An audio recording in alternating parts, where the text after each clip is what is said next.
Hello friend, ફરીથી એકવાર સ્વાગત છે તમારું મારા કિચનમાં, જેમાં આજે આપણે સૌને પ્રિય, સૌની ભાવતી એવી રસમલાઈની રેસિપી જોવાના છીએ, જે બહુ જ ટેસ્ટી બને છે, એકદમ જ્યુસી સોફ્ટ બને છે અને સાથે જ ઓછા ઇન્ગ્રેડિયન્ટ સાથે બનાવવાની છે.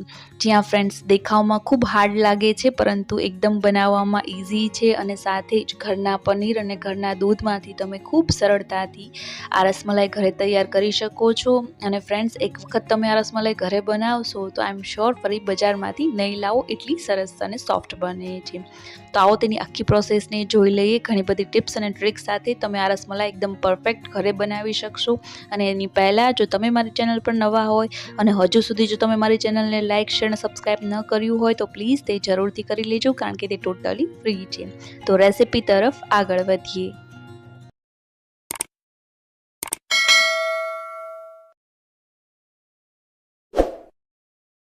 તો રસમલાઈમાં સૌથી પહેલાં આપણે રસમલાઈનું જે દૂધ હોય, લિક્વિડ હોય, તે બનાવવાનું છે, કારણ કે તે બની જાય પછી આપણે તેને રૂમ ટેમ્પરેચર પર આવવા દેવાનું હોય છે. તો અત્યારે મેં એપ્રોક્સ 1 લીટર જેટલું ફૂલ ફેટવાળું દૂધ લીધેલું છે અને હવે તેને સ્લો ટુ મીડિયમ ફ્લેમ પર 10થી 12 મિનિટ ઉકાળવાનું છે.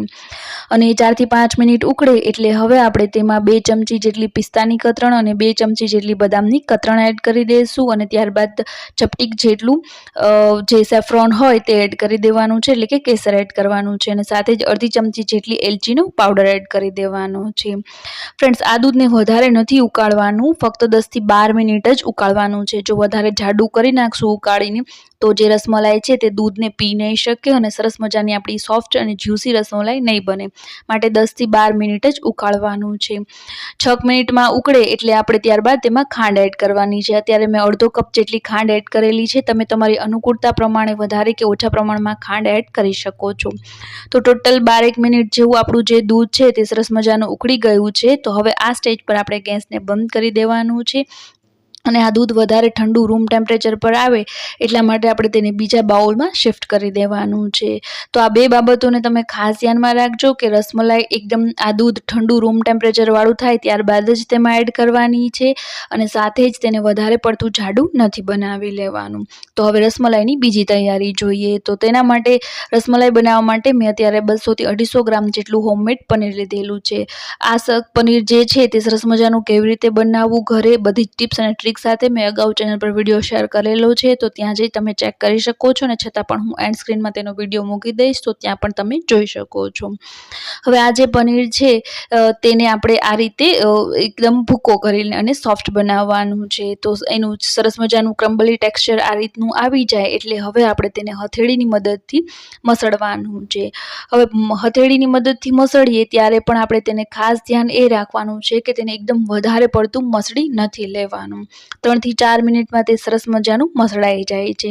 વધારે પડતું મસળી અને તેમાં જે ઘી હોય તે છૂટું પડી જાય તો પણ આપણી જે રસમલાઈ હોય તે સારી સોફ્ટ નથી બનતી.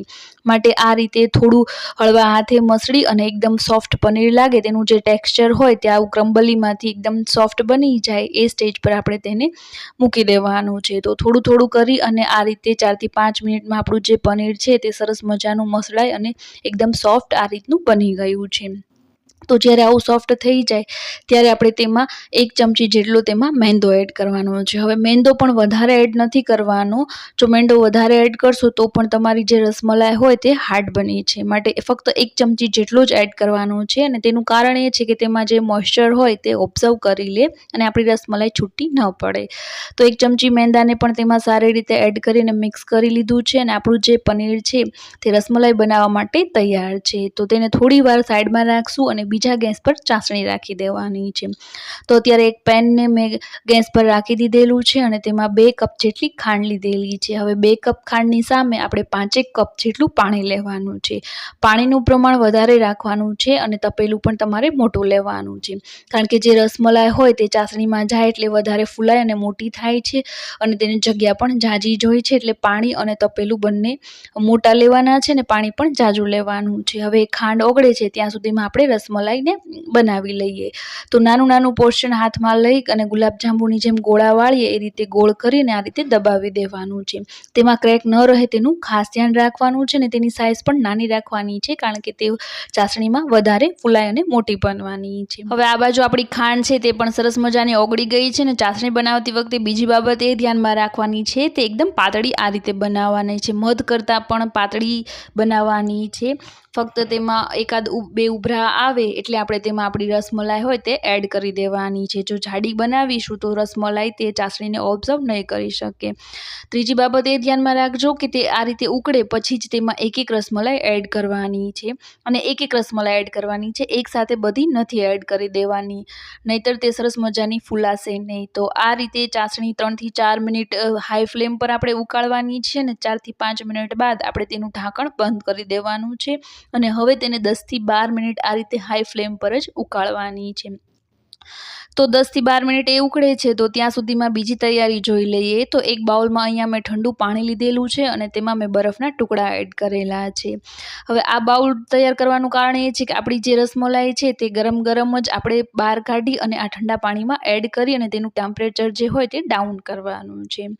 તો 12 મિનિટમાં આપણી જે રસમલાઈ છે તે હાઈ ફ્લેમ પર સરસ મજાની ઉકળી અને રેડી થઈ ગઈ છે. તો તેને ફરીથી એક વખત ખોલી અને ચેક કરી લેશું. તો અહીંયા આપણી જે રસમલાઈ છે તે રેડી છે. તો હવે ચમચાની મદદથી હળવા હાથે, તે એકદમ સોફ્ટ હોય છે તો ભાંગી ન જાય તે રીતે એક રસમલાઈને આપણે ચમચાની મદદથી આ રીતે કાઢતા જવાનું છે, અને જે બરફવાળું બાઉલ પાણીનું તૈયાર કરેલું છે તેમાં આ રીતે એક રસમલાઈને એડ કરી અને તેનું ટેમ્પરેચર ડાઉન કરવાનું છે. તેનું રીઝન એ છે કે આપણી જે રસમલાઈ હોય તે હાર્ડ ન બને. તે 12 મિનિટમાં તૈયાર થઈ જાય છે, અને બરફવાળા પાણીમાં નાખીએ એટલે તેનું ટેમ્પરેચર સ્ટોપ થઈ જાય અને રસમલાઈ એકદમ સોફ્ટ બને છે. તો બધી જ રસમલાઈ આ રીતે તેમાં એડ કરી અને ઠંડી થઈ ગઈ છે. તો હવે તેનું પાણી જે હોય સાદું પાણી તે નીચવી લેવાનું છે. અને તમને થોડું એવું થાય કે આનો શેપ ખરાબ થઈ ગયો કે ચપટી બની ગઈ, પરંતુ ચિંતા નથી કરવાની. તે દૂધમાં જશે તો ફરીથી તે દૂધને ઓબ્ઝર્વ કરશે અને ફરીથી તે ફૂલાય અને પોતાનું શેપને પકડી લે છે. પાણી નિતારવાનું કારણ એ છે કે તે દૂધને ઓબ્ઝર્વ કરી શકે. તો આ રીતે બધી જ રસમલાઈ છે તેને સરસ મજાની નીચવી અને દૂધના જે રૂમ ટેમ્પરેચરવાળું આપણે દૂધ તૈયાર કરેલું તેમાં એડ કરવાની છે, અને આ દૂધને પણ 4 થી 5 કલાક ફ્રીઝમાં રાખવાનું છે, તો તેનો સ્વાદ વધારે સારો આવે છે. તો આ રીતે ખૂબ જ ઓછા ઇન્ગ્રેડિયન્ટ સાથે સરસ મજાની રસમલાઈ આપણે ઘરે જ તૈયાર કરી શકીએ છીએ, જે બહુ જ ટેસ્ટી બને છે. અને એકવાર તમે ઘરે બનાવશો તો આઈ એમ શ્યોર ફરીથી બજારમાંથી ક્યારેય નહીં લાવો, એટલી ટેસ્ટી બને છે. તો આ રસમલાઈને હું અહીંયા કટ કરીને પણ તમને બતાવીશ કે તે કેટલી સોફ્ટ અને જ્યુસી બની છે, અને સાથે જ આપણે તેને દબાવીએ તો ફરીથી તે પોતાનો શેપને પકડી લે છે. તો એક સારી અને પરફેક્ટ રસમલાઈની નિશાની એ હોય છે કે તે પોતાના શેપમાં ફરીથી આવી જાય. તો અહીંયા તમે જુઓ, દબાવીને દૂધ કાઢીએ અને ફરીથી આપણે તેને દૂધમાં બોળીએ તો એ દૂધને સારી રીતે પી લે છે, અને પોતાના શેપને પણ ફરીથી તે પોતાના શેપમાં આવી જાય છે. તો આવી સરસ મજાની સોફ્ટ, જ્યુસી, રસદાર, પરફેક્ટ માપ અને ઘણી બધી ટિપ્સ અને ટ્રિક્સ સાથેની રસમલાઈ તમે ચોક્કસથી એકવાર બનાવજો, અને સાથે જ તમને મારા વિડીયોઝ કેવા લાગ્યા, મારી રેસીપી કેવી લાગી એ પણ મને જરૂરથી જણાવજો. તો ફરી મળીશું એક નવી રેસીપીની સાથે.